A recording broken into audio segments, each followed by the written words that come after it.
இது தாங்க குறுமிளகு.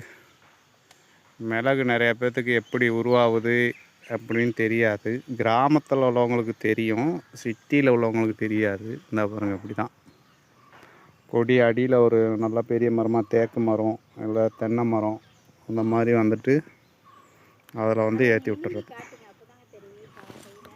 இதுதான் குறுமிளகு. மிளகு ரசத்துக்கெல்லாம் போடுவோமே மிளகு, அது வந்துட்டு எப்படி உருவாகுது அப்படிங்கிறதெல்லாம் இந்த பாருங்க தெரியுதா. இந்த மாதிரி பழுத்தது இதுதான் வந்துட்டு பழுத்தோட்டி எடுத்து காட்டுவாங்க. இது இப்போ தான் முத்து இருக்குது, இன்னும் கொஞ்சம் நாள் போணுச்சுன்னா பழுத்துரும். தெரிஞ்சவங்க தள்ளி விட்ருங்க, தெரியாதவங்களுக்கு இதை வந்து அனுப்பி விடுங்க, அவங்களும் பார்த்து தெரிஞ்சுக்குவாங்கல்ல இப்படி தான் அப்படின்னு.